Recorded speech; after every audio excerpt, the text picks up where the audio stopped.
Edna Ferber's film Showboat had three film adaptations from the year 1929, 1936, and 1951.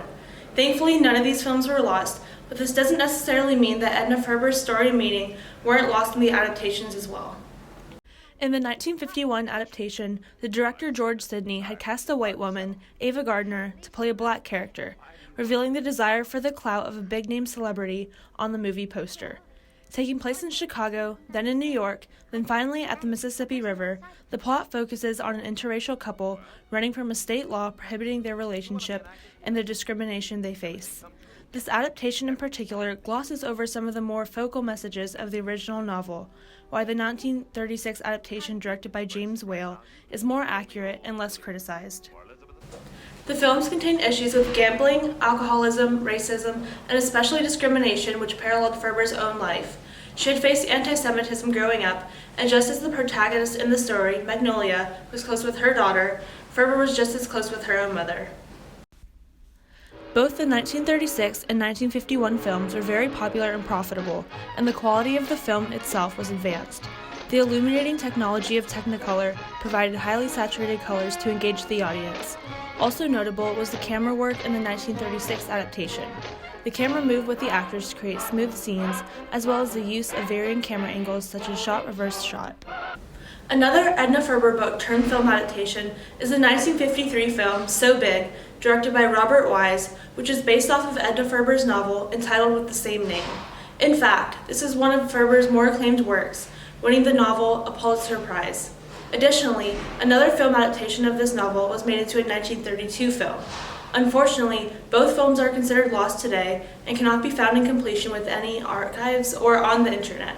Although the full film is categorized as lost, a 2-minute trailer clip from the 1953 movie still exists on YouTube and is both easily accessible and can be considered a strong representation of the movie's plot.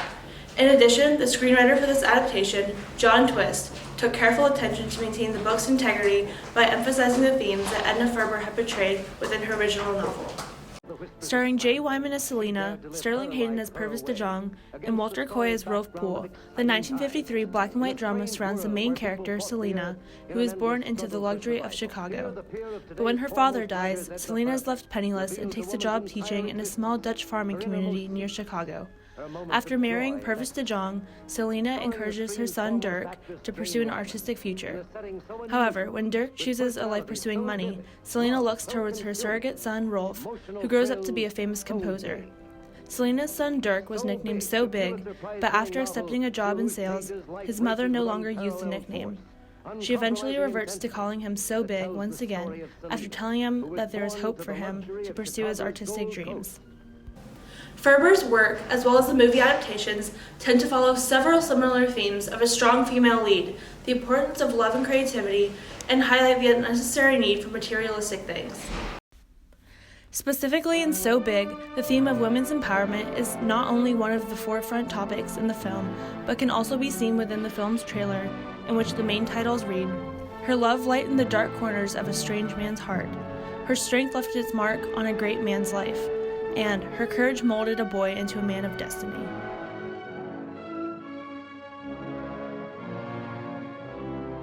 The significance placed on a woman's independent actions and beliefs was forward-thinking of Ferber, who wrote this novel in 1924.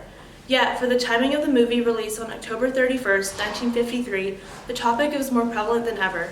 With the women's liberation movement of the 1960s just around the corner, the display of the autonomy of women within the film was able to reach a much larger audience. Luckily, the spreading of these messages in this film was made possible and more effective by the introduction of sound into films in the 1920s. This way, by the 1953 release of So Big, soundtracks and recording dialogues had become much more advanced and valuable. In addition, this film had the advantage of being shown globally, including in Belgium. The film was even awarded a Golden Globe.